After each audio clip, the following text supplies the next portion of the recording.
عمران خان بڑے دھوم دھڑکے سے جنگی ترانے بجاتے ہوئے شہباز شریف کی حکومت گرانے پنڈی آئے تھے۔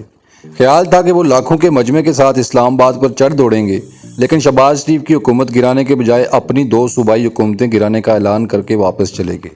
کیا خان صاحب کا کھیل ختم ہو چکا؟ یہ کھیل اس وقت شروع ہوا جب انہوں نے ایک سال قبل بطور وزیر اعظم اپنی مرضی کا آرمی چیف مقرر کرنے کی منصوبہ بندی شروع کی۔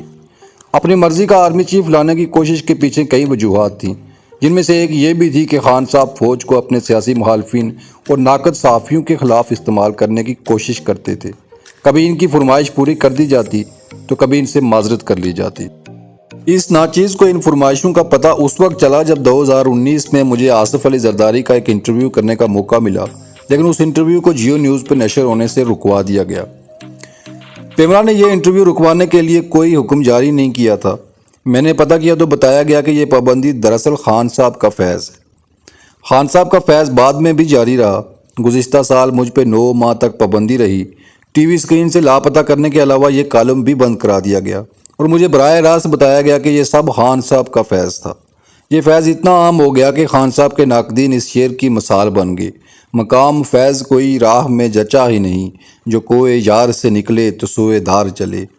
خان صاحب اپنے اکثر سیاسی و صحافتی ناقدین کو سوئے دار پہنچانا چاہتے تھے، اور اس سلسلے میں انہوں نے army chief general Qamar Javed Bajwa سے بھرپور فرمائشیں شروع کر دی۔ باجوہ صاحب کو بھی سمجھ آ چکی تھی کہ خان صاحب اپنے ناقدین کو فوج کے ہاتھوں رسوا کر کے فوج کو بدنام کرائیں گے اور خود ہاتھ میں تسبیح پکڑ کے پارسا بنے رہیں گے۔ خود مجھے بھی خان صاحب کی کابینہ کے وزراء سرگوشیوں میں یہی کہتے کہ آپ پر پابندی تو باجوہ صاحب نے لگوائی ہے، لیکن باجوہ صاحب بند کمروں میں ان باتوں کی تردید کرتے۔ پھر ایک دن میرے 14 طبق روشن کر دیے گئے۔ مجھے سامنے بٹھا کے کہا گیا کہ خان صاحب کے فیض سے پاکستان میں سب کچھ بدلنے والا ہے۔ اپریل 2022 سے پہلے نیا آرمی چیف آئے گا، پھر قبل از وقت انتخابات ہوں گے، خان صاحب کو 2/3 اکثریت ملے گی اور پھر پارلیمنٹ سے آئینی ترامیم کے ذریعے پارلیمانی نظام کو صدارتی نظام میں تبدیل کر دیا جائے گا۔ یہ کم از کم 10 سال تک حکومت کرنے کا منصوبہ تھا، جس کے تحت صرف فوج نہیں بلکہ عدلیہ اور میڈیا پر بھی مکمل کنٹرول قائم کرنا تھا، جس کی جھلک ہمیں پاکستان میڈیا ڈیولپمنٹ اتھارٹی کے مجوزہ بل میں نظر آ گئی، جس کے تحت میڈیا کورٹ سے صحافیوں کو دھڑا دھڑ سزائیں دی جانی تھیں۔ جنرل باجوہ کو اپنے لاڈلے کے عزائم کا پتہ چلا تو وہ نیوٹرل ہو گئے، لیکن پھر ان کے لاڈلے نے نیوٹرل کے لفظ کو ایک گالی بنا دیا۔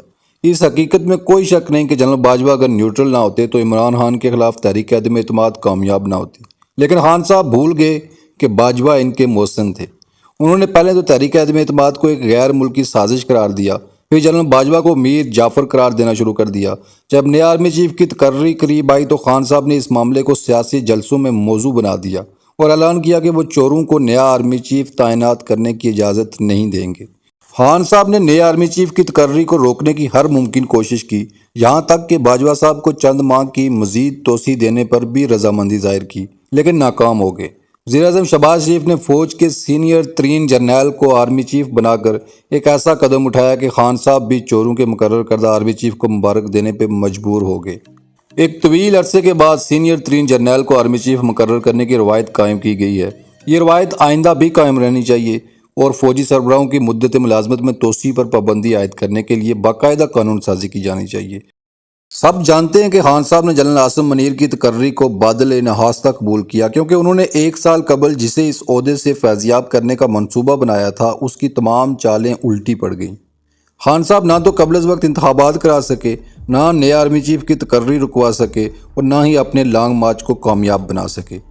ان کا اصل منصوبہ یہ تھا کہ آرمی چیف کی تقرری کو ملتوی کروا کر وہ 26 نومبر کو اسلام آباد پر چڑھائی کر دیں گے، لیکن نئے آرمی چیف کی تقرری کے بعد پوری تحریک انصاف صدمے میں چلی گئی۔